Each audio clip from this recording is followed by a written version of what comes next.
월말 김어준의 김어준입니다. 패션 프리스트 프리스트 김. 네. 안녕하십니까. 네, 안녕하세요. 요즘 보니까 네. 이 댓글 부흥회가 네. 제가 이제 댓글에 참전을 했습니다. 김 목사님이 또 보니까 댓글 시무를 하시더라고. 그렇죠. 직접 등장하셨더라고. 시무 아주 좋은 표현이에요. 맞아요. 그 댓글을 통해서 항상 그 성도들의 영혼을 목양하는 정신. 이거 굉장히 중요한 겁니다. 그래서 댓글 성경학교가 열렸어. 그랬어요. 그래서 이 댓글들을 하나하나 잘 읽어야 되는 게, 왜냐하면 사람들이 어떤 내용을 듣고 싶어 하는지 섬세하게 알 수가 있잖아요. 보통 그래도 눈팅만 하는데 그러세요? 목사님 직접 나와서 이제 시무하시니까 네네. 부흥회가 아주 네. 뜨겁더라고. 그래가지고. 다 지워버리려고. 진짜요? 안 되는데. 자, 오늘은 누굽니까? 자, 오늘은 안 그래도 요즘 조사받느라 너무 힘든 우리 총수님을 위한 총수 위로 방송. 아, 그래요? 댓글에 그런 글들이 많았어요. 우리 총수님한테 수트 입는 법을 좀 코치를 좀 해줄 무슨 수 소리야, 이 있느냐. 사람들이 진짜. 이런 거를 해달라.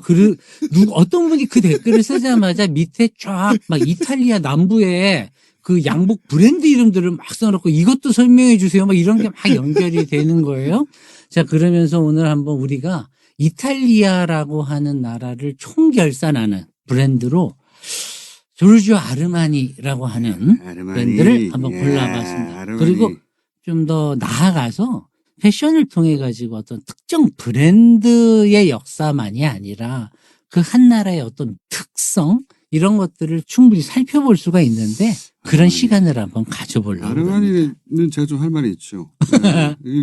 저한테 최초로 충격을 안겨준 옷이죠. 안겨준? 네. 어떤 의미에서요? 90년대 초반에 네. 로마에 배낭여행 갔을 때 스페인 계단 맞은편에 쫙 있잖아요. 네. 브랜드가 뭔지도 모른 채 매장에 들어갔어. 그렇죠. 들어가서 수트가 쫙 걸려 있잖아요. 네.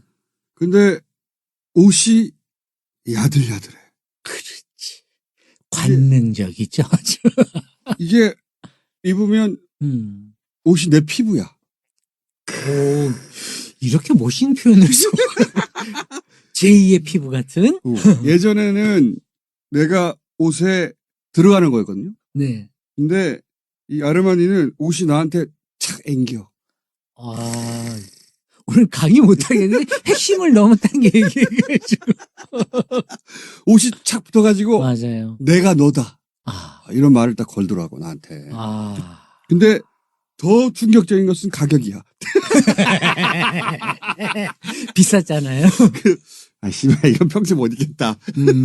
그런 충격을 받았던 기억이 있는 옷입니다. 그리고 좀 있다가. 네. 아메리칸 지글로. 그 말 보셨어요? 리차드 기어가 입었던 옷이. 그게 아르마니입니다. 맞아요. 그 영화에 보면은 옷 그 서랍을 탁 여는 장면이 있어요. 근데 거기에 이 와이셔츠가 딱 개져 있다고. 그 와이셔츠의 브랜드가 조지오 아르마니라고 딱 써 있는 게 1초 만에 지나가. 그것 때문에 난리가 났잖아요, 또. 그래서 내가 저거 입으면 나도 지글로 되는구나.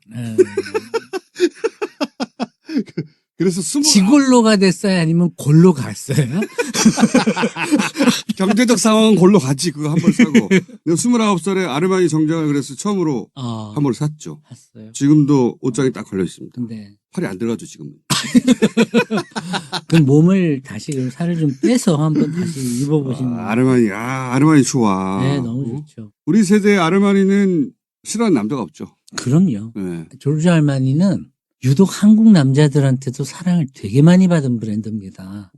그래서 저희가 지금껏 패션 얘기하면서 여성복 얘기를 많이 했잖아요. 그러네. 그렇죠. 그래서 오늘 다시 아르마니를 하면서 남성복 얘기를 한번 해보고 싶어서 가져온 것도 있고. 그럼 저를 위로한다는 건 뭐 하나 사주려고? 아이고. 그거는 이제 제가 20% DC까지 내가 가능할 것 같아요. 내가 그 정도 힘은 아직 있어요. 나도 아르마니 좋아하거든요. 얼마나 좋아하시는구나. 야들야들한데. 네. 그렇다고 흐느적거리지는 않아요. 그럼요. 그리고 뭘 또 제가 좋아하냐면 옷이 잡소리를 안 해. 할 말만 딱 한다. 네. 정답을 다 얘기하고. 할 말만 딱 해. 네. 맞습니다. 근데 디자이너에 대해서는 몰라요, 난. 그래요? 근데 공부를 따로 한게 디자이너에 아니니까. 대한 어떤 이야기도 좋고 오늘 이제 하겠지만은 이탈리아 남자들 옷 잘 입는다는 얘기 되게 많이 하잖아요. 그거는 네. 어릴 때부터 네. 신경을 많이 써서 그래. 맞아요. 그래서 그 사람들이 그렇게 멋을 잘 부릴 수 있는 어떤 사회적인 특성? 남성복의 혁신이죠. 1970년대 아르마니는 70년대 시작했어요? 그렇죠. 오. 74년에 처음으로 이제 조르주 알마니를 열었고요. 다른- 물론 그 전에 백화점 바이어 생활도 하고 디자이너로 8년 동안 일을 했죠. 그 다른 명품 브랜드보다는 역사가 굉장히 짧으네. 그렇죠. 근데 밀라노를 패션의 중심지로 만들어 놓은 그 대표적인 또 디자이너들 중에 한 명이죠. 프라다와 함께. 10년 되구나. 예, 그렇습니다. 이탈리아 사람들 근데 이제 구라가 세죠, 구라가. 그렇죠. 이 사람들이 폼생폼사 이런 그치, 것들이 그치. 구라가 세고, 예. 표현하고, 찝적대고, 찝쩍대고 찝적대고, 네. 폼, 스타일. 그렇죠. 이런 거 중요하지. 그거를 이제 이탈리아어로 벨라 피구라라는 표현을 써요. 아름다운 선, 아름다운 모습, 뭐 자태 이런 뜻입니다. 거기도 구라가 들어가네. 아니요, 이탈리아입니다. 피구라. 예, 피구라. 그러네요, 진짜. 그래도 피구라. 입벌구보단 낫잖아요, 벨라 피구라가. 누구를 꼭 지칭한 말은 아니고. 벌구. 네. 이탈리아 사람들에 대해서 이제 옷 잘 입는 이유에 대해서 세 가지의 이탈리아 단어를 가지고 설명을 합니다. 이거 이제 일단 벨라 피구라. 예, 벨라 피구라라는 단어가 있는데 벨라. 이게 뭐냐면 쉽게 말해서 항상 삶에서 누군가를 유혹할 수 있는 그리고 사람들에게 즐거움을 줄 수 있는 찝적. 그렇죠. 벨라 찝적. 그래서 뭔가 좀 더 관능적이고 이런 맵시 있는 모습을 항상 연출하려고 하는 게 뼛속 깊숙이 박혀 있다 이거. 이탈리아 사람들 극적이에요. 네. 그 정답인데 드라마틱한 거. 그런 거 좋아해. 그렇죠. 삶이 연극과 같은 것. 그래서 벨라 피구라라는 것이 아름다운 맵시나 모습이란 뜻도 있지만은 네. 이런 뜻도 있어요. 원래는 제가 그래서 오늘 사진으로 갖고 자 이렇게 우리가 잘 연출된 무용작품이나 공연을 볼 때 그 선 있잖아요. 너무 아름다운 거. 이거를 벨라 피구라라고도 합니다. 그러니까 요즘 하나가 마음에 드네. 대한민국에서도 요걸 맨날 연출은 해보려고 그러는데 항상 걸리는 어떤 여자분이 있잖아요. 근데 이제 항상 얘기하지만 정치적인 얘기가 아니라 미학적인 얘기. 근데 왜 이렇게 촌스러워 할 때마다. 그래서 벨라 피구라가 필요해요. 그러니까 벨라 피구라가 없어. 네. 그럼 이탈리아 애들은 왜 그럼 이걸 이렇게 잘할까요? 세상에 설리 없는 게 없다라는 거예요. 얘네가 15세기 때 이런 생을 살라고 가르쳐 준 책이 나와요.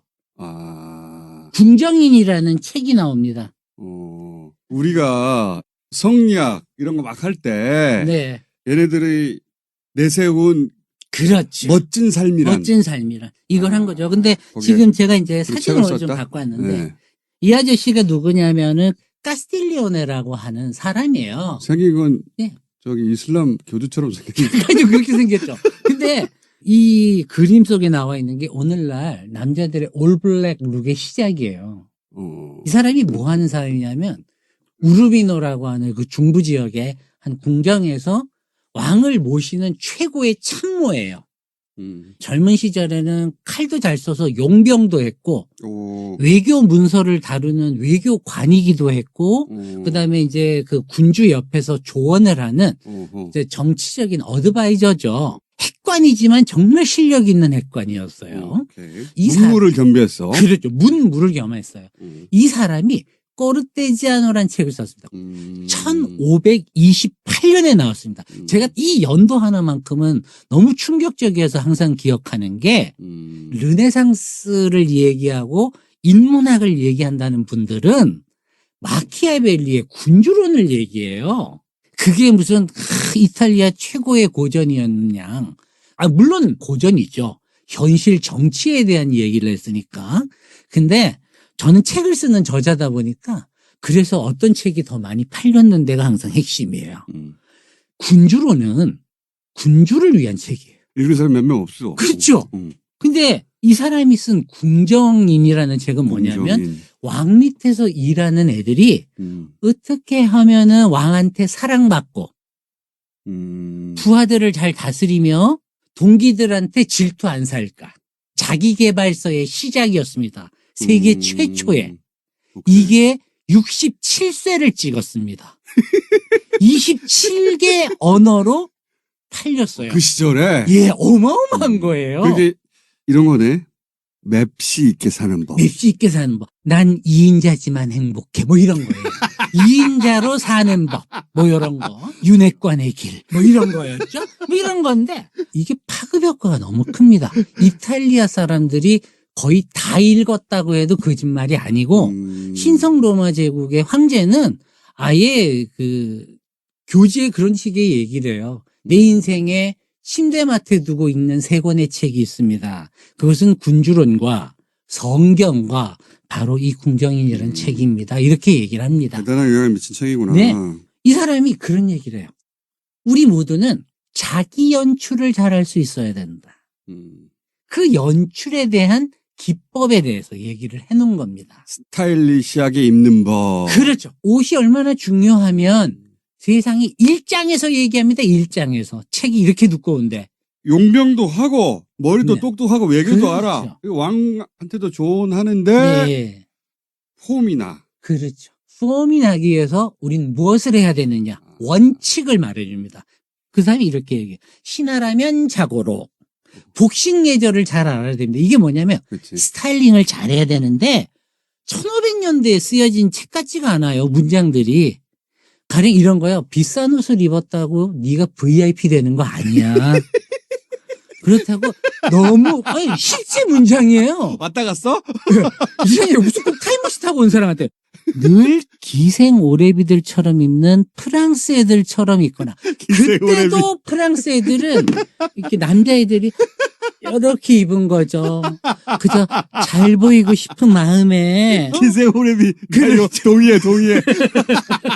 프랑스 애들처럼 입거나 이탈리아 남자 패션하고 예. 프랑스 남자 패션의 차이가 네. 이 기생오래비 맞아요. 맞아요.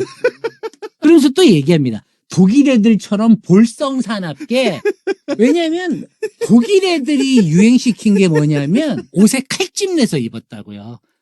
전쟁 나가서 내가 열심히 싸웠다라는 걸 티내기 위해서 원래 용병들이 유행시켰던 오케이. 전쟁 용병들이 만든 거예요. 이렇게 입어도 안 된다. 음. 이 가장 중요한 건 자신의 고유한 매력을 드러내기 위해서 노력을 해야 되는데, 자, 이제 이 뒤에 두 단어가 오늘 핵심이에요.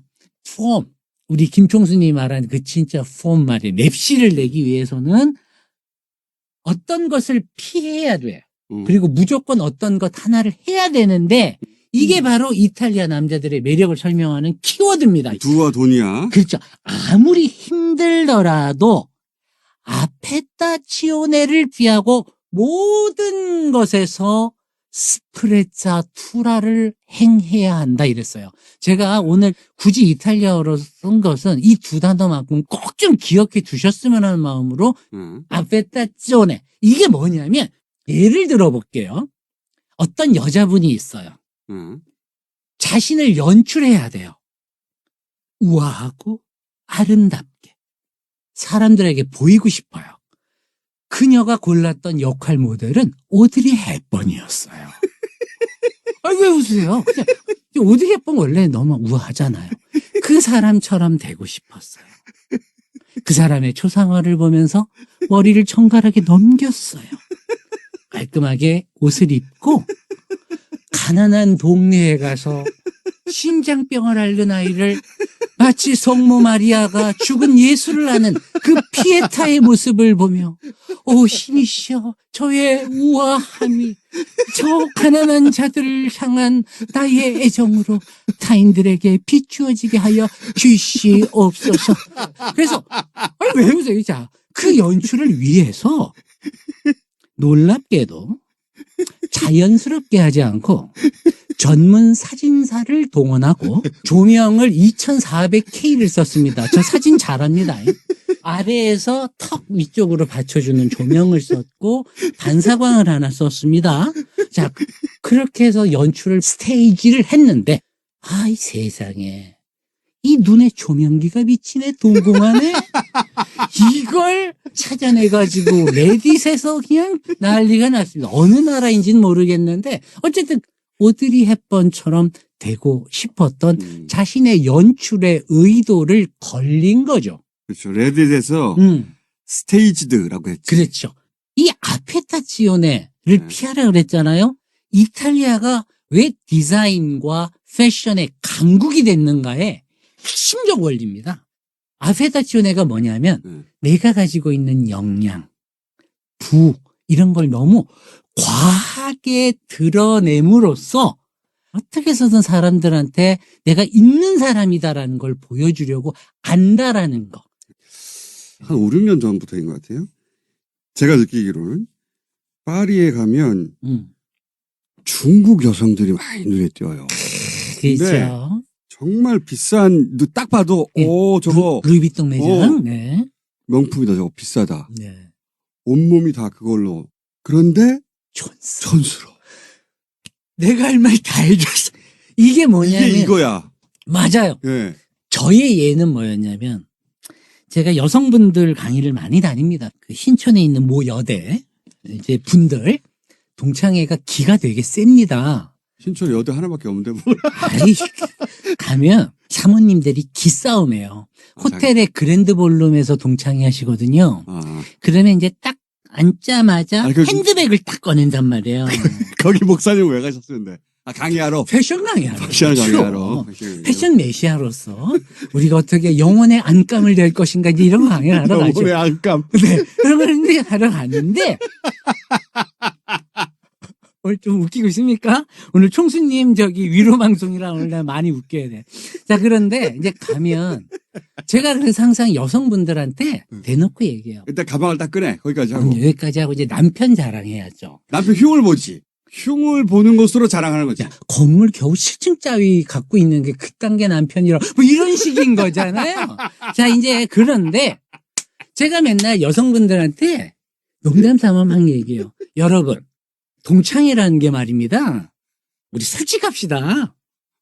여러분한테 동창회라는 게 정말 젊은 시절의 그리운 친구야, 네가 보고 싶다 해갖고 가는 데요. 아니잖아, 그지? 동창회라는 거는 내가 그때는 좀 못났는데 지금은 잘나가. 역전. 내가 점에 산다, 이가. 요거 보여주려고 간 대단이다. 어머나, 나랑 눈 못 맞추치는 우리 누님 누구실까? 이러면서 이제 동창회에서 역으로 막 쳐요. 그러면 막 웃어요. 그래서 막 얘기합니다. 실제로 있단 말이에요. 젊은 날엔 좀 찐따였던 거야. 근데 지금 좀 살거든? 그러니까 잘 보이고 싶은 마음에 머리부터 발끝까지 브랜드를 발랐어. 결론은 촌스러운 거죠. 느낌이. 그렇죠. 비싼데. 아시겠죠? 어디 핵심을 이렇게 찝지? 이게 바로 앞에다 씌워내요. 그 흉내를 내긴 내는데. 어설퍼. 그게 자기 게 아니다 보니까. 내게 아닌 거죠. 안 어울려. 네. 자기한테 무엇이 어울리는지 모른 채 비싼 걸 그냥 입은 거야. 그렇죠. 어. 그러면 이제 스프레자투라를 행해라 그랬잖아요. 아, 이건 많이 들어본 말이죠. 나를 꾸민 것들이 들키지 않아야 돼요. 우리가 그렇지. 요즘 뭐 꾸안꾸라는 말을 하지만은 꾸민 듯 안 꾸민 듯 꾸민 거. 나 이거 좋아해. 이거예요. 스프레자투라예요. 스프레자투라. 이게 내가 바로 알지. 무심한 듯 시크하게입니다. 이게 이게 핵심을 찔렀네. 그렇죠. 근데 이 핵심의 의미를 조금 더 깊게 들어가야 돼요. 이 사람은 스프레자투라야말로 궁정인이 자신의 자아들을 디자인해가는 과정에서 반드시 가져야 되는 덕이라고 생각을 했던 거예요. 궁정인의 자기 연출이란 미술가가 캔버스에 그림을 그리는 것과 동일하게 그렇게 나 자신을 만들어 가야 됩니다. 야, 이거는 예. 그런 이유도 있었을 것 같아요. 어떤 거예요? 왕은 네. 엄청나게 화려해도 돼요. 네. 그 왕관부터 시작해서 엄청나게 그렇지. 화려한 이미지 걸 정치가 돼 있죠. 엄청나게 화려한 걸 하죠. 음. 근데 이제 이인자들은 왕의 영광을 가리면 안 되잖아. 오, 좋다. 그리고 그거는 스타일링뿐만이 아니라 포즈, 제스처, 어휘, 누군가에게 나를 소개하고 인사하고 내 편으로 끌어다니 이 모든 것들에도 이 원리가 이용이 돼야 된다라고 얘기를 한 거예요. 대통령 부부하고 정반대네. 그래서 모든 게. 사실은 어떤 느낌이 드냐면 제가 아까 전에 궁정인의 자기 연출과 미술가가 그림을 그리는 게 동일한 원리다라고 얘기했잖아요. 그림이라는 게 왜 사람들한테 예술로 인정받는 줄 아십니까? 인간은 죽을 수밖에 없는 소멸의 운명을 타고난 존재입니다.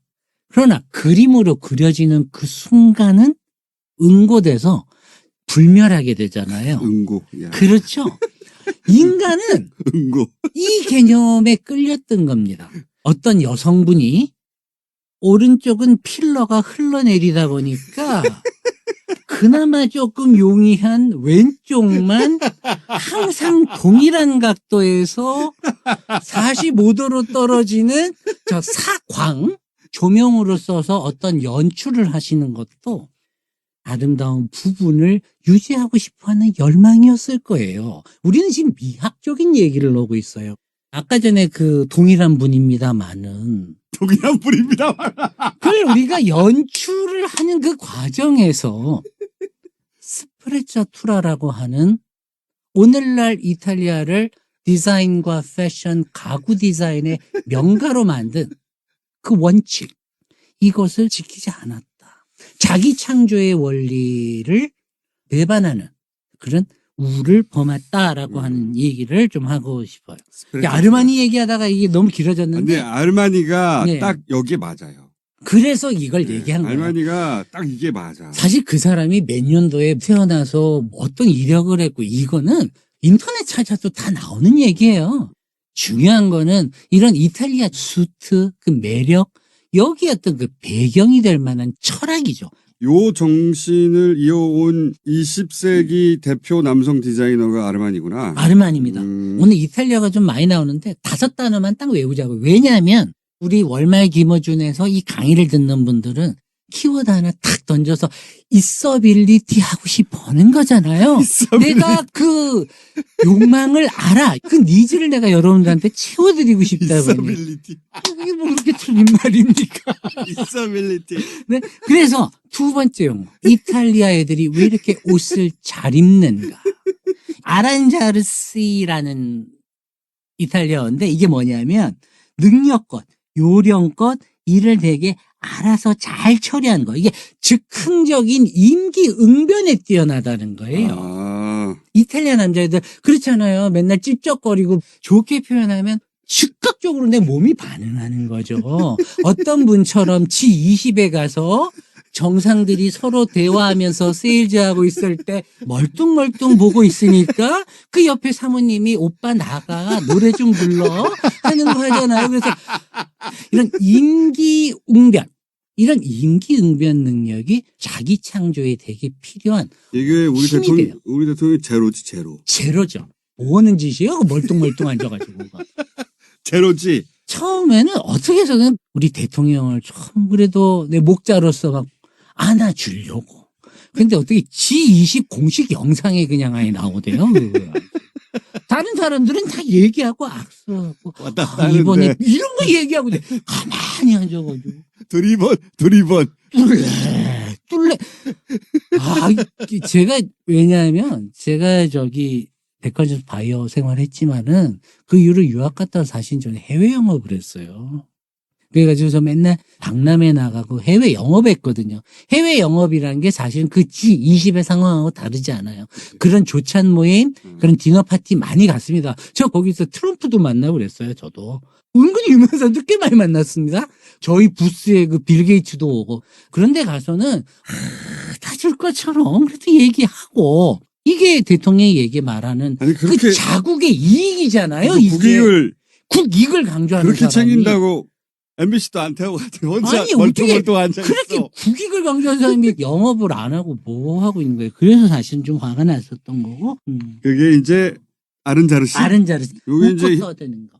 현장 유돌이지, 현장 유돌이. 그렇죠. 현장 유도리. 그거 괜찮네요. 알레그리아라고 하는 게 이제 쉽게 말해서 명랑하고 쾌활하고 우리 지금 하고 있는 거죠. 이런 걸 되게 잘하는 거예요. 그게 뭐라고요? 알레그리아라는. 알레그리아? 예. 요런 게 이탈리아적 삶의 가치로 이렇게 존중받고 예. 그런 문화가 형성돼 그러면서도 있다. 여기에 이탈리아 사람들이 왜 이렇게 다양한 컬러의 색을 잘 입고 이건 왜냐하면 사실 지정학적인 이유도 있어요. 이탈리아 되게 길죠, 그죠? 부츠같이 생겼잖아요. 그러다 보니까 북부는 추워요. 거기는 게르만족 침입을 많이 받아가지고 사실은 게르만 피가 섞였어요.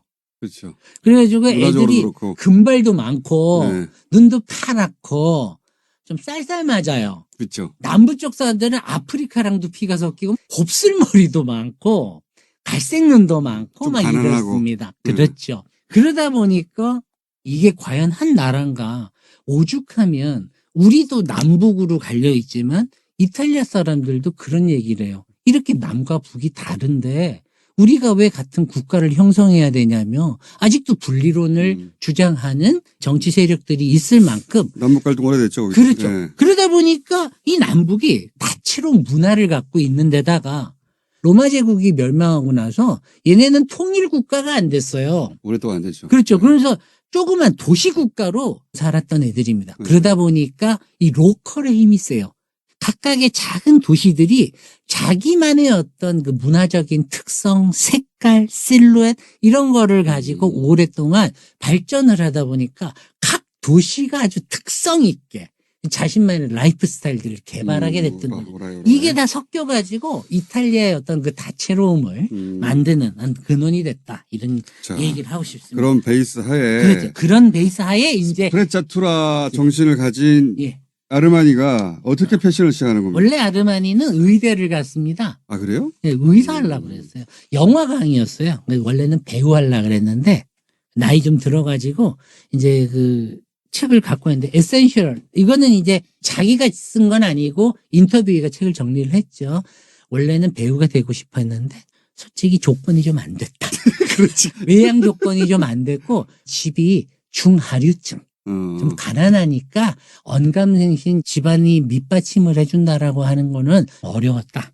난 그러나 그걸 부끄러워하진 않는다. 아르마니는 자기가 상류층이 아니라 프라다만 해도 상류층이죠. 근데 아니에요. 그러니까 서민들 밀집 지역 우리로 치면 주공 아파트에 살았단 말이에요. 이 친구는 빨래 널어놓고 막 이런 그 서민들 밀집 지역 촘촘하게 사는 피아젠차라고 하는 곳에서 여기 살았어요. 이탈리아 북부네. 예, 그렇죠. 게다가 아빠는 또 무솔리니 그쪽에 좀 파쇼당 당원이었습니다. 그 2차 대전 끝나고 아버지는 징역 살고 막 이랬어요. 그러다 보니까 아버지가 나와가지고 할 게 없죠. 직업을 얻기도 좀 힘들고 이제 이러다 집안이 보니까 어려웠어요. 좀 물질적으로 많이 힘들었지만 엄마가 또 멋있었습니다. 없으면 없는 대로 옷 잘 입히고 그런 가운데 이제 살아가다가 공부는 곧잘 했던 것 같아요. 그래가지고 이제 밀라노 대학에 가서 의대를 갔습니다. 근데 해부학 수업을 한번 해보고 나니까 이거 형 나한테 안 맞다 이거예요. 이런 거보다 좀 나한테 맞는 게 없을까 하고 찾던 와중에 백화점에 들어갑니다. 아, 그러니까 네. 어릴 적부터 기자적인 재능이 있다. 이렇게 출발한 게 아니네. 그렇죠. 그러니까 의학을 하다가 2년을 이제 원래 예비과잖아요. 2년이. 이걸 해봤는데 고민하던 중에 군대를 일단 갔다 와서 고민하자. 이러고 이제 공병대를 가죠. 우리나라하고 굉장히 맞는 상황이네. 그렇죠. 할 거는 다 해요. 그래도. 자, 그래서 대학에서 고민하다가 군대 갔다 부동시가 와가지고. 아니었으니까 군대 갔을 거 아니에요. 일단 군대에서 뭘 했냐면 또 예술적인 감각이 있다 보니까 군대에서 또 사진병합니다. 이 아저씨. 하여튼 별거 다 합니다. 그러니까 나와 보니까 사진이 재밌는 거예요. 의학보단 이런 게 더 재밌는 거 아닌가? 아, 그래서 백화점에 뭐 디스플레이 이런 거 하러 간 거예요? 그래가지고 이제 처음에는 바이어로 갔다고는 책에는 나오지만 이 백화점이 뭐냐면 이 리나센테라는 백화점인데 1853년에 설립된 백화점이에요. 이탈리아 최초의 백화점입니다. 이 리나센테가 이 시절 1960년대 아방가르드의 실험장이었습니다. 이 무슨 말인가 하면 백화점 안에 막 갤러리 짓고요. 상상해 가세요. 요즘 우리가 보는 백화점입니다. 이거. 오케이. 지금 여러분들이 경험하고 있는 뭐 신세계나 뭐 어디 이런 고급 백화점들을 이제 가보시면 너무 화려하잖아요. 근데 이런 것들을 이미 이때 다 실험했던 사람들입니다. 건축, 디스플레이, 음. 그래픽, 음. 요즘은 브랜드 아이덴티티라는 말들을 다 알지만 이때 모를 때예요. 이런 걸 실험하던 곳입니다. 그래서 사진병 했던 경력이 예. 이제 이 인정을 양반이 받아서 가서 바이어도 하면서 이런 옷을 해야 팔리는구나. 디스플레이도 배우고 폰트도 배우고요. 응? 글자체도 이걸 했더니 사람들이 돈에 이러면서 이 사람이 여기서 꽤 오랫동안 바이어 생활을 하면서 패션에 대해서 배운 겁니다. 직물도 배우고 소비자도 배우고 디스플레이도 배우고 사람을 유혹하는 법을 배우게 된 거죠. 얼마나 오랫동안 백화점을 일한 거예요? 백화점에서 6년인가 일했어요. 자기 브랜드를 여는 건 얼마나 있다가 여는 거예요? 그러면? 이거는 6년 있다가 네. 일을 하다 보니까 이제 입소문이 좀 돌 거 아니에요. 쟤도 감각 있어. 당연하죠. 패션 쪽이라는 게 워낙 이 추천으로 많이 들어갑니다. 공채 개념이 좀 없어요. 이게 좀 우리나라도 그렇고 그럴 수밖에 없어요. 제가 어디서 전공은 했는데 실무를 배워야 됩니다. 그러면 회사에서 너를 훈련을 시킬 지금 시간적 여유가 없다고 안 뽑아요. 어쨌든 그래서 친구의 추천으로 니노체루티라는 브랜드에 들어가게 됩니다. 1960년대에 이탈리아에서 제일 유명한 여성복, 남성복 브랜드였습니다. 그 시절에 이미 프랑스에 진출한 유일한 회사였어요. 거기에서 남성복 브랜드를 맡습니다. 히트맨이라는. 디자이너로 네. 처음으로. 네. 그러니까 그 전까지는 디스플레이도 배우고 마케팅도 배우고 비즈니스도 배우다가 네네네. 6년간 백화점에서 예. 아주 감각이 있는데. 그렇죠. 그러니까 그래서 니노체루티만 해도 보수적인 옷을 하는 곳이다 보니까 너 디자인 좀 해볼래? 플러스 해서 사장님 이런 식으로 옷 하시니까 안 팔려. 오케이. 60년대 후반이에요. 아직도 자기 브랜드 열려면 한참 가야 되네. 네, 그 브랜드 얘기하기 전에 우리 또 역사 얘기해야 돼요. 68년이었다고요. 68혁명. 예, 이게 이탈리아에서도 난리가 난 겁니다. 우리가 68혁명을 생로랑을 할 때 이미 했지만은 그 68혁명의 여파가 어마어마하게 퍼져나가기 시작하던 그 시절이에요. 그러면서 여성들도 여러분 이탈리아가 가톨릭의 나라입니다. 여자들이 회사에서 일해요? 그런 거 없어요. 그러던 시대에 그 시대의 외피를 뚫고 68혁명의 정신을 이어받은 그 대학생 세대들. 그때 프라다도 이거 한 거고요. 데모 한 거고요. 이제 그 시대 속에서 그는 읽은 거예요. 대학 나와서 외국어도 여러 개 해가는 저 능력 있는 여자들 잡아야 돼요. 저 여자들한테 어떤 옷 만들 건데 체루티한테 이제 물은 거죠. 제가 바이어 하면서 보니까 시장은 이런 걸 원한다니까요. 이번 시즌에 이게 그래야지 이게 팔린다니까 이제 이런 감각을 갖고 니노 체루티에 가서 연전연승을 하죠. 하다 보니까 옆에서 보던 애가 야, 이 뛰어난 실력 갖고 남 밑에서는 이럴래? 그러면 거기서만 있었어요? 아니면 다른 브랜드도? 아니요. 체루티에 있다가 나와서 독립 디자이너를 합니다. 그러면서 뭐 에르메네 질도 제냐라고 아마 들어보셨을 텐데 웅가로 뭐 이런 디자이너들 브랜드의 독립 디자이너로 디자인을 팔아요. 납품하는구나. 예. 그러다가 74년에 드디어 이제 조르지오 아르마니 주식회사를 세우게 됐던 거죠. 그러면은 우연찮게 백화점으로 들어간 다음부터 시작해서 자기 브랜드를 만드는 데까지 거의 20년 가까이 걸린 거네요. 그렇죠. 그 과정 속에서 어마어마하게 배우는 거죠. 듣고 보니 이해가는 게 있어요. 뭐냐면 예. 디자이너가 아니라 비즈니스로 출발해서 자기 안목 재능을 발견한 거 아니에요? 네네. 그래서 어른스러운 게 있는 것 같아요. 뭐냐면 세상을 먼저 배우고 네. 그 과정에서 자기가 어떤 사람인지 깨닫고 그리고 나서 자기 정체성에 맞는 디자인을 하는 거 아니에요. 맞죠. 그러니까 어른이 된 다음에 디자인을 한 거야, 이 사람은. 저기 아르마니 책 읽고 왔어요? 아니 내가 네. 항상 여행 가면 그 나라의 아르마니 매장을 가거든요. 훌륭한데. 근데 갈 때마다 내가 항상 느꼈던 건 뭐냐면 다 컸다 이 새끼는. 그러니까 오바를 안 하는데 항상 얘는 다 컸다, 어른스럽다. 그런 느낌을 항상 받았거든. 그거를 뭐라고 설명할 수는 없는데 제품들을 보면서 느낀 거죠. 느낀 거지. 필. 정답이에요. 그게 아르마니의 어. 책의 6부에 나온 내용이에요. 아 그래요? 나는 나 자신을 배신하지 않기 위하여예요. 그 제목이. 내가 젊은 날 가졌던 철학을 끝까지 고수하고 그 정체성을 유행이라는 이름 아래 함부로 굴복시키지 않는 것. 예. 끊임없이 일관되게 밀어붙인 것. 누군가는 이런 내 모습을 보고 왜 이렇게 옷이 하나도 안 변하냐. 심심하지 않느냐고 비판하겠지만 나는 그 심심함 속에 약간의 트렌드들을 가미해 가면서 결코 흔들리지 않는 섬세하나 단단한 남자들을 만들 것이다. 이야, 정답을 책 읽고 온 거 아니에요? 아, 수상한데. 이야, 내가 예. 겐토적 감성이 뛰어나요, 내가. 그죠. 겐또. 오랜만에 들어봅니다. 내 부산 자갈치에서 내가 맨날 우리 큰형한테 니네 막 이 겐또를 맞지 마라. 막 그 얘기 있잖아요. 난 보스도 좋아하는데 반면에 보스는 뽕이거든, 뽕. 그렇죠. 과시, 근육, 예. 라인, 저도 보스 병정놀이. 양복 있어요. 저도 보스 양복도 있는데 음. 보스하고 아르마니는 그렇게 확연히 차이가 나요. 당연히 다르죠. 아르마니는 어른이야, 어른. 심지어는 추도사적인 느낌도 있어요. 근데 보스는 뽕이야. 응? 과시, 근육. 거기에 대한, 너무 좋. 철이 안 들어. 그래서 좋은 점도 있지. 우리 김성수님하고 이제 이 방송 몇 번 해봤잖아요. 하면 할수록 느끼는 게 패션은 책으로 배우는 거 아닙니다. 입어봐야 되고 당연하죠. 매장 가서 경험해보고. 패션을 왜 책을 읽어? 그럼요.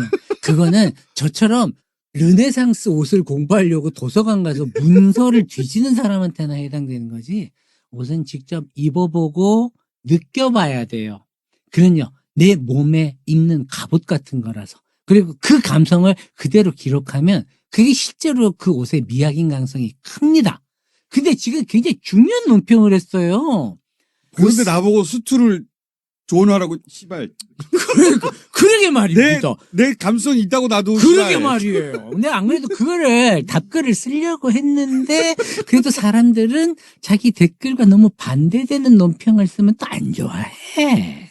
그래가지고 난 또 좋아. 새겨 듣겠습니다. 요렇게만 하고 그런데 보스 얘기하셔서 제가 보스 양복을 이제 신세계에 처음으로 이제 구매 담당하면서 사입었던 게 겐조 양복이었고 겐조. 보스하고 아르마니 이렇게 입어봤어요.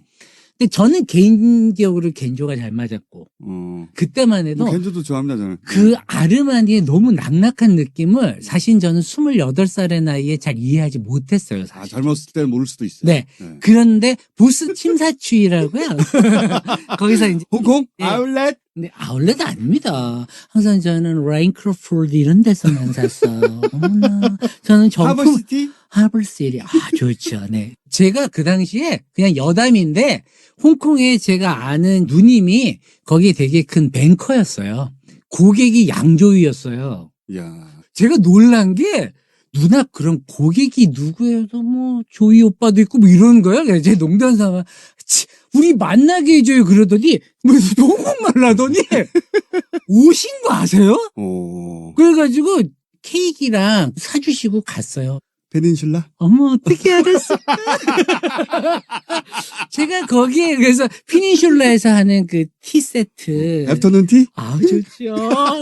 오늘 너무 통하는데 형님하고 이게 왜냐하면 그때 이제 사람들이 다 얘기하는 것들을 향유해 봐야 되니까 내가 간 거고 보스는 사실은 역사를 공부하면서는 거들떠보지도 않습니다. 그치. 아시죠? 그치. 나치. 보스는 나치의 제목을 만들었으니까. 강력한 서포터였습니다. 그래서 물론 회사가 그 이후에 이제 뭐 사과문을 걸었지만은 근데 저는 이상하게 보스가 자랑하는 힘이 많이 들어간 거죠. 그치. 인터라이닝이라고 하는 이 안감이랑 이 어깨 뽕 들어간 뽕이야, 거요. 뽕. 그래서 뭔가 튼튼한 양복이 그게 또 저한테 맞지도 않더라고요. 사실 영국식 양복도 다 그런 거거든요. 영국은 또 좋아하는 게 또 따로 있어요, 저는. 또 좀 어떤 브랜드 좋아하세요? 저는 이런 편안한 양복을 얘기하자고요. 그냥 이렇게. 패킷 런던. 저 그걸 아주 좋아합니다. 그런 데들이 좋죠. 할아버지가 좋아, 난 그 디자이너. 그렇구나. 제가 이 얘기를 해야 돼요. 네. 자, 그러면 우리가 이탈리안 수트와 네. 영국 수트, 아, 다르지?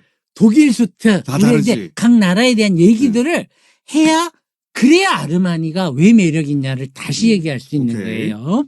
자, 아까 전에 댓글들을 보다 보니까 남성복을 좀 공부하신 분인지 나폴리에 있는 테일러들 이름을 막 써놓은 분이 있었어요. 너플리 그 유명하죠. 여기를 얘기하면서 총수한테 코치를 해달라고 이런 얘기를 했단 말이에요. 필요 없다고, 나 코치! 그러니까요. 전혀 필요 없어. 이렇게 뛰어난 사람을. 내 감성 있다니까! 응. 그리고 총수님은 내가 보기에 브리오니보다는 아르마니. 브리오니나 별로 안 좋아했는데. 근데 너무 비싸요. 인간적으로. 브리오니. 저는 결혼할 때 제 아내가 예복으로 야. 1,000만 원이 너무 비싸요. 자, 비싸기도 근데 하고, 좀 됐고. 뭐랄까, 지나치게 우아해요. 예. 지나치게. 저는 그 영국에 가서 흔히 말하는 그러니까 뭐 6개월씩 가봉하고 하는 거 해봤어요. 그게 거의 갑옷 같은 영국풍 수트거든요. 자, 그러면 영국풍 수트와 저 아르마니가 지향하는 이탈리안 수트 사이엔 어떤 친연성이 있을까요? 상관관계가 있을까? 이걸 아셔야 됩니다. 제가 자꾸 나폴리라는 지명을 계속 얘기하죠. 이게 이탈리아 패션의 어떤 본질을 얘기 위해서 떡밥을 살짝 던진 거예요. 로마는 알타모다라는 패션 문화를 갖고 있어요. 알타모다? 예, 이건 하나 적어두서 알고 계세요. 있어빌리티에 아주 좋아요, 이거는. 네. 이 알타모다가 뭐냐면 우리 프랑스 패션 공부하면서 네. 오뚜쿠티르 공부했잖아요. 네. 최상급의 바느질로 만든 고급 맞춤복이잖아요. 이 알타모다가 같은 개념이에요. 그 이탈리안 개념이구나. 이탈리아 버전인 거죠. 자, 그런데 밀라노는 기성복의 도시예요. 여기는 대량 생산 설비가 여기는 있는 산업화 도시니까. 그 북부는 비즈니스에 그렇지. 발랐으니까. 그러니까 여기는 기성복의 도시일 수밖에 없고 그러다 보니까 여기는 의류 학교들도 다 기성복 중심의 디자인을 하는 거를 방법을 가르친 학교들이에요. 세콜리니 뭐 이런 학교들이 있어요. 자, 근데 이탈리아는 르네상스 이후로 1861년 통일되기 전까지 도시국가로 발달을 했어요. 네. 로마, 밀라노, 피렌체, 나폴리. 요 네 도시가 각각의 독특한 패션 문화들을 만들었습니다. 로마는 고급 맞춤복, 밀라노는 기성복, 남성복도 마찬가지입니다. 나폴리가 뭐랬냐? 여기는 테일러의 도시였어요. 재단사들의 도시입니다. 자, 그런데 이탈리아가 이 재단이라는 단어에 대해서는 우선권을 갖고 있다라고 말을 해도 될 만큼 유래가 깊은 나라입니다. 그 역사책을 찾아보면 요즘은 저도 연도가 가물가물한 1053년에 피렌체에 세계 최초의 양복점이 명기가 되어 있어요. 그리고 1154년에 옥스퍼드 영어 사전에 테일러라는 용어가 등장을 하게 됐던 게 이탈리아 사람들 때문이었습니다. 여러분들 이 테일러링, 이 재단이라는 게 그냥 옷 만드는 기술이라고 하시면 안 되는 게 우리 총수님 몸에 맞추어서 천을, 패턴을 떠서 조각을 맞추어서 마치 우리가 레고 만들듯이요. 조립해야 되죠. 한 번에 조립을 해서 옷을 만드는 거예요. 네. 그럼 그 이전의 사람들은 어떻게 입었어요? 그냥 거적대기 입었어요. 통으로 입었죠. 그냥. 통으로 입었죠. 네. 구멍 하나 뚫어가지고.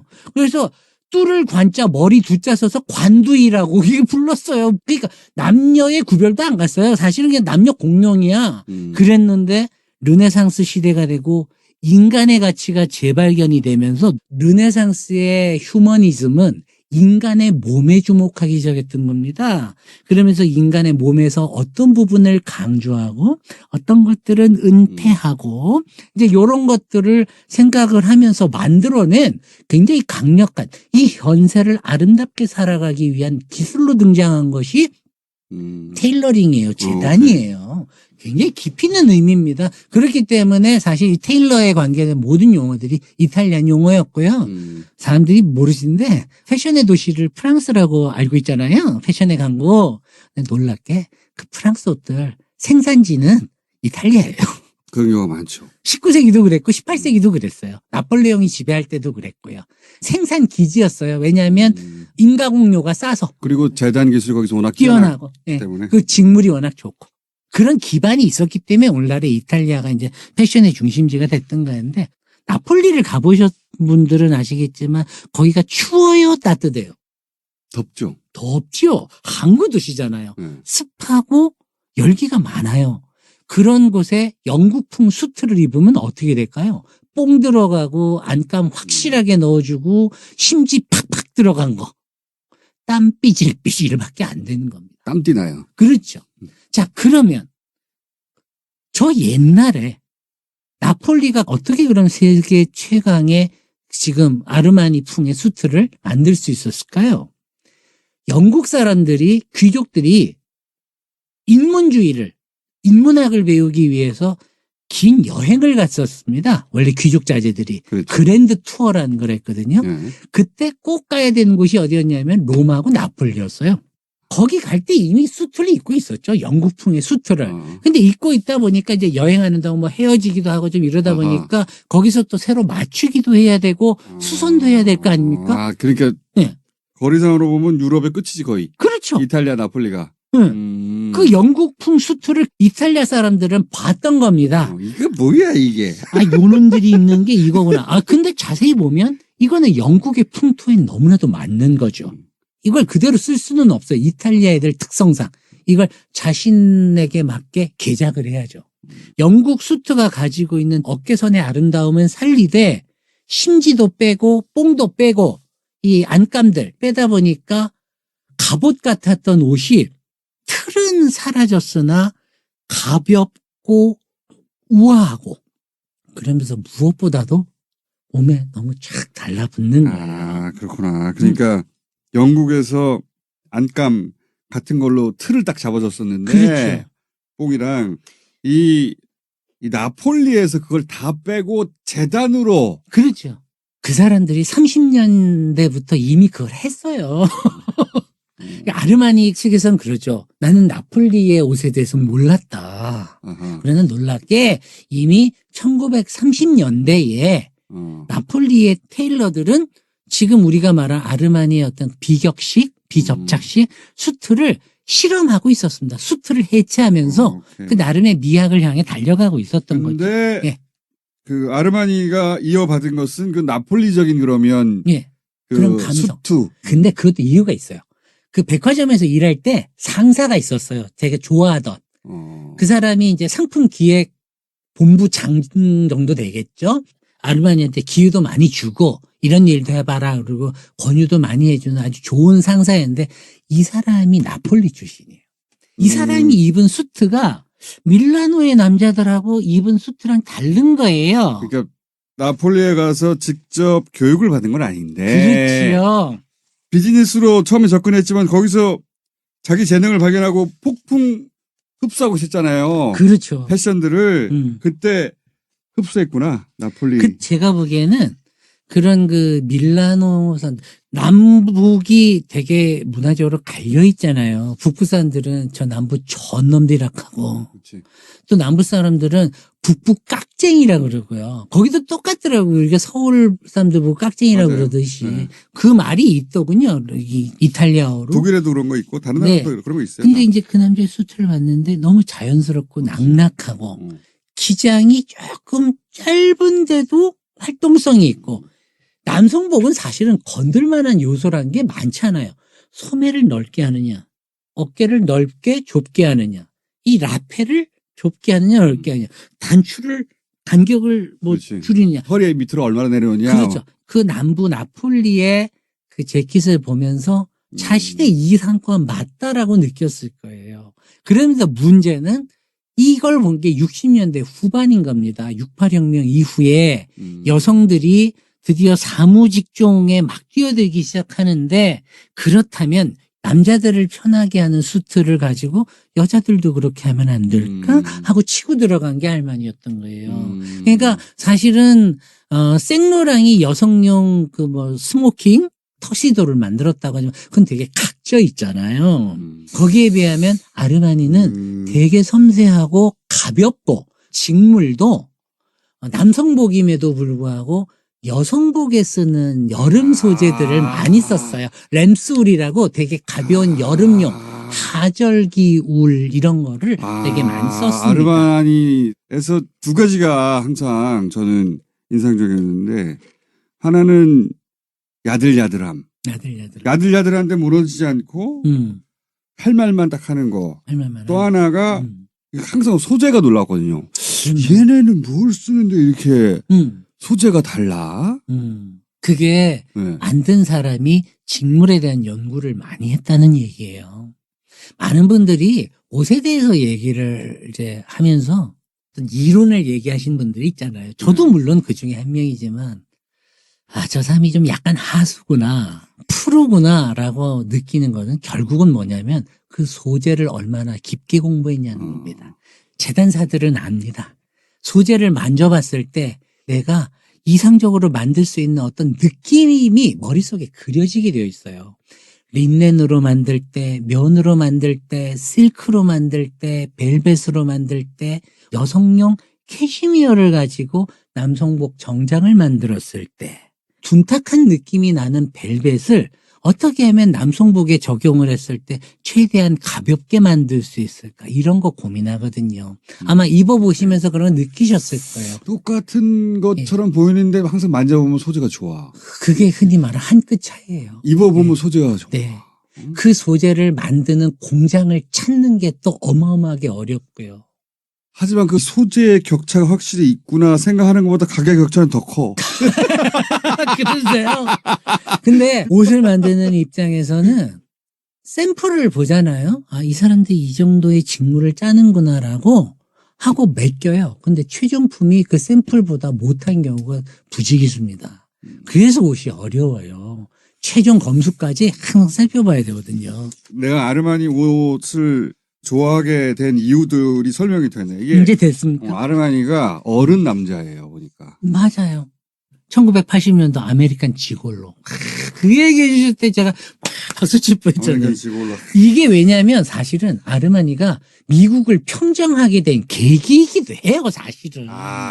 이게 계기예요, 왜냐면 계기. 그 영화를 보고 남자들이 그 양복을 입어보고 싶지 않을 수가 없지, 그게. 지글로인데. 남자뿐만이겠어요.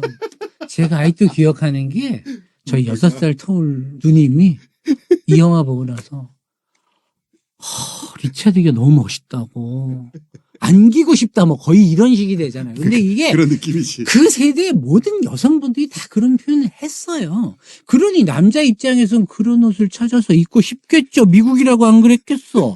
그러다 보니까 이게 참 이 딱딱하지 않은 어깨 약간 라펠은 좁고 그러면서 그치. 허리는 또 살짝 그치. 들어가고 아주 가슴 미치지 아주 그냥. 단추 살짝 풀고. 그냥 이런 걸 뭐라 그래. 말하지 않는 관능.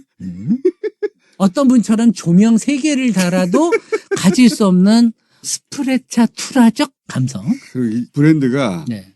딱 한 번 1초 정도 스치고 지나가요. 셔츠에 조지오 아르마니라고 써 있는 게 싹 네. 지나가요, 한 번. 그 PPL의 시작 아니겠습니까? 자, 근데 왜냐면 내가 사실은. 그거 눈 크게 뜨고 몇 번 봤거든. 네. 뭐지? 조지오 동네가 아르마니. 그 1980년 이후로요. 미국에서 제일 큰 영화 행사가 뭐겠어요? 아카데미잖아요. 시상식에 나온 사람들이 다 그거 입어요. 조디 포스터도 그거 입었고요. 남녀 모두. 예, 더스틴 호프만, 잭 니콜슨 다 입고 오니까. 근데 실제로 내돈내산이었으니까요. 그만큼 인기를 끈 거죠. 미국을 평정합니다. 그러니까 아르마니는 파리로가 성공한 게 아니라 미국에서 성공했구나. 그렇죠. 아하. 미국 시장이 훨씬 더 크고요. 그리고 또. 그것도 다른 점이네. 그러니까 이 사람은 출발이 비즈니스였기 때문에 미국으로 가버렸네, 처음부터. 그런데 그렇죠. 이제 이게 아메리칸 지글로하고 만나면서 대박이 나버렸구나.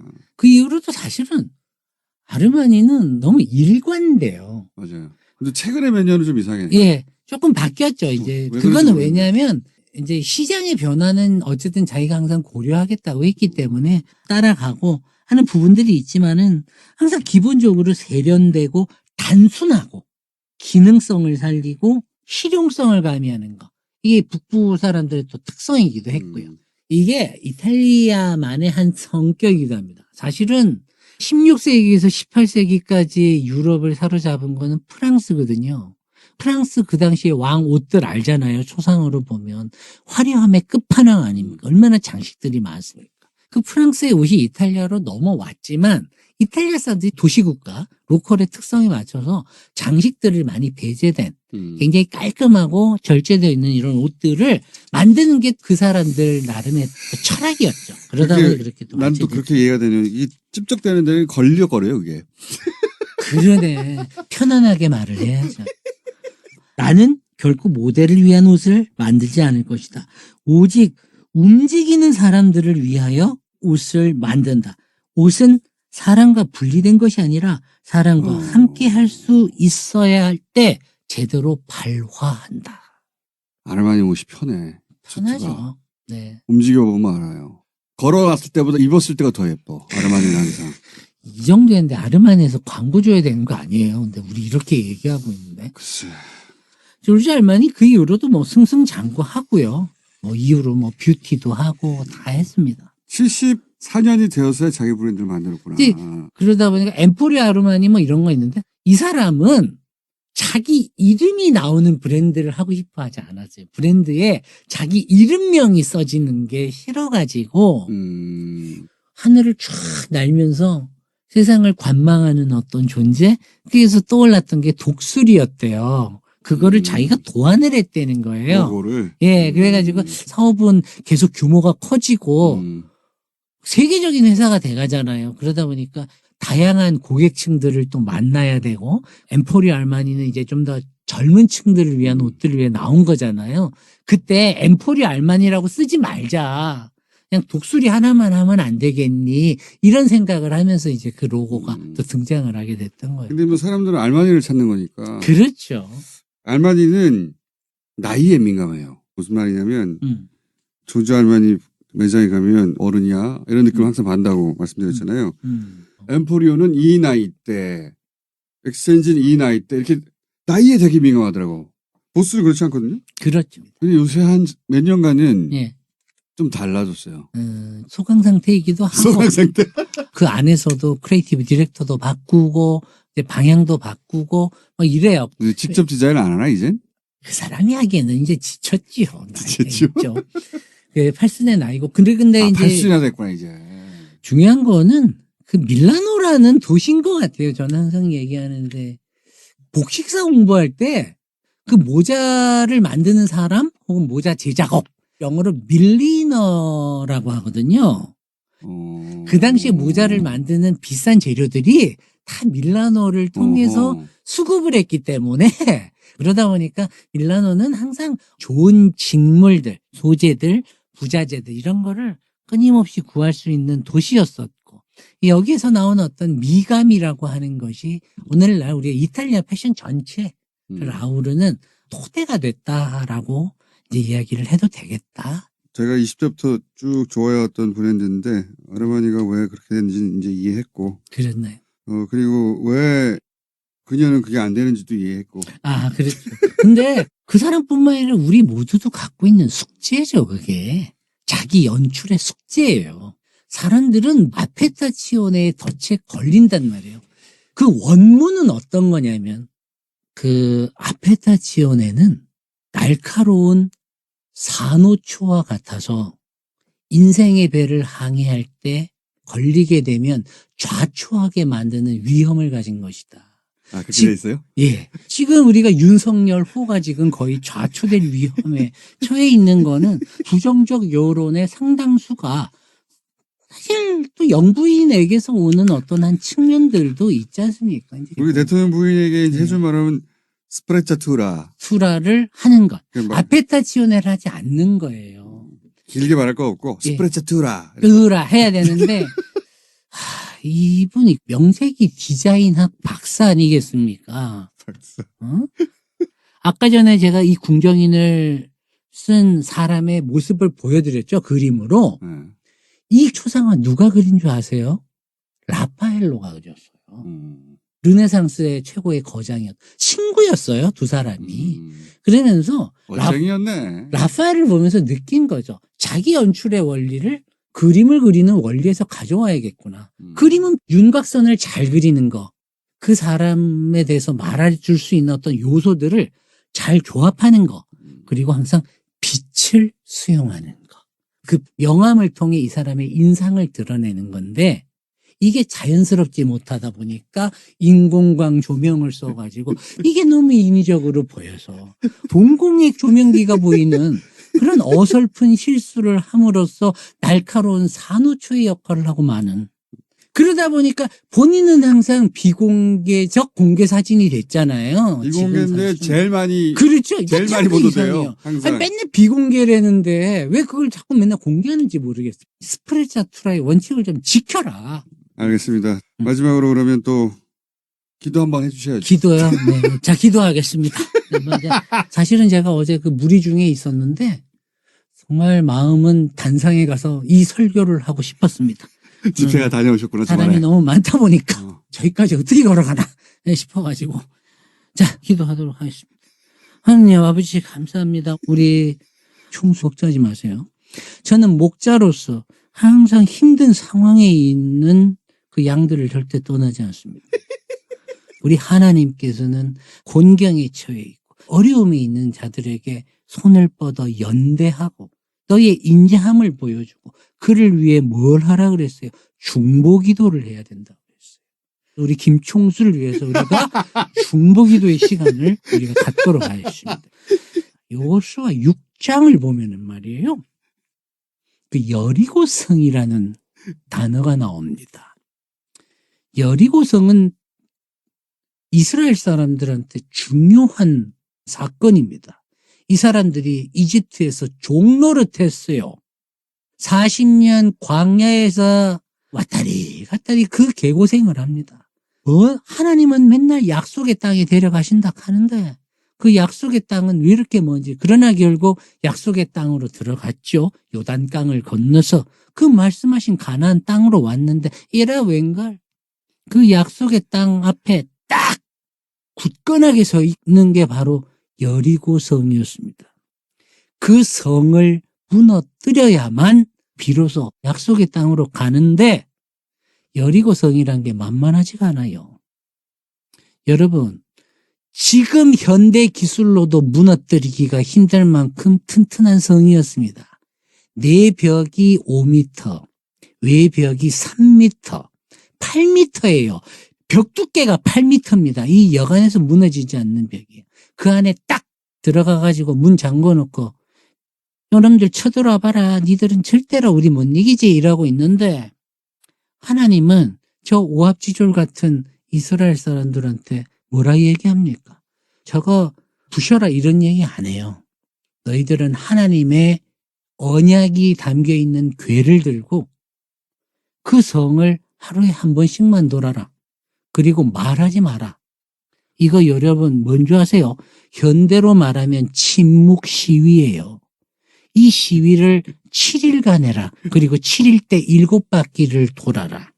그러면 그 성이 무너지리라. 이렇게 얘기합니다. 말이 됩니까? 그러나 이걸 믿느냐? 그 믿음을 하나님은 그것을 보신 것 같습니다. 어제 광장에 갔다가 참 많은 생각들이 들었어요. 저는 그 여리고성을 맞닥뜨리고 있는 이스라엘 사람들에게서 이 땅의 민중들을 생각을 했습니다. 우리 민주화의 역사 생각보다 짧습니다. 이제 그나마 좀 체제를 갖추어가나 했는데 허물어지고 있잖아요. 게다가 걔들은 초롱성을 쌓고 있습니다. 지금 검찰의 힘을 이용해서 초롱성을 쌓고 있어요. 사람들 불러다가 맨날 조지고 그러나 그 여리고성이 무너졌다는 것입니다. 우리 안에 있는 저 민주화의 꿈을 믿읍시다. 저 검찰이 지은 저 여리고성도 반드시 무너질 것을 믿는 모든 이 월말교회 성도님들 머리 위에 예수님의 은혜와 하나님의 지극하신 사랑과 성령의 교통하심이 함께 하시기를 축원하옵나이다. 아멘. 아멘.